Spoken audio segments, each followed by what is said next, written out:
গেল সপ্তাহে যুক্তরাজ্য, কানাডা সহ বেশ কয়েকটি দেশ ফিলিস্তিনকে রাষ্ট্র হিসেবে স্বীকৃতি দিয়েছে। এরপরই ইসরায়েল পশ্চিম তীর পুরোপুরি দখলের হুমকি দেয়।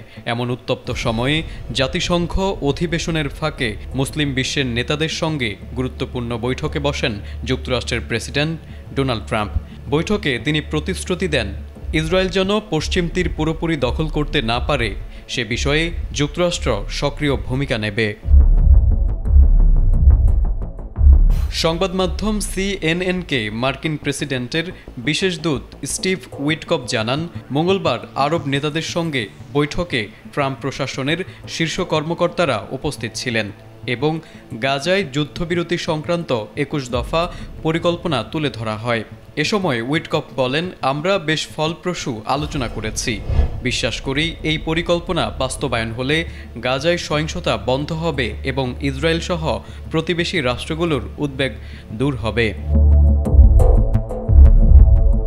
এছাড়াও উইটকফ আরও বলেন, পরিকল্পনার মূল বিষয়গুলোর মধ্যে রয়েছে গাজায় বন্দী সব জিম্মিকে দ্রুত মুক্তি দেওয়া, স্থায়ী যুদ্ধবিরতি এবং ধাপে ধাপে ইসরায়েলি সেনা প্রত্যাহার করা। এলএমই সার্টিফাইড বিশ্বসেরা কপারে তৈরি ওয়ালটন কেবলস, যা আপনার স্থাপনাকে রাখবে সব সময় নিরাপদ। তিনি আশাবাদ ব্যক্ত করেন, আগামী কয়েকদিনের মধ্যে আমরা কোনো ধরনের অগ্রগতি ঘোষণা করতে পারব। জানা গেছে, বৈঠকে আরব নেতারা ট্রাম্পের পরিকল্পনার প্রতি সমর্থন জানিয়েছেন। একই সঙ্গে তারা আরও কয়েকটি গুরুত্বপূর্ণ শর্ত যোগ করেছেন। এর মধ্যে রয়েছে পশ্চিম তীরে ইসরায়েলি দখলদারিত্ব বন্ধ করা, জেরুজালেমের বর্তমান স্থির অবস্থা বজায় রাখা, গাজায় অবাধ ত্রাণ সরবরাহ নিশ্চিত করা এবং সব জিম্মিদের মুক্তি দেওয়া। বৈঠকে অংশ নেওয়া একজন কূটনীতিক সংবাদ মাধ্যমকে বলেন, এটি ছিল অত্যন্ত বাস্তবসম্মত আলোচনা।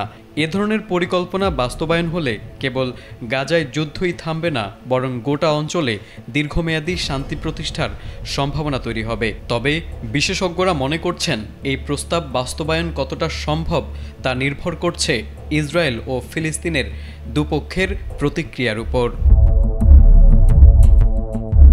তারেক আজিজ, এটিএন বাংলা।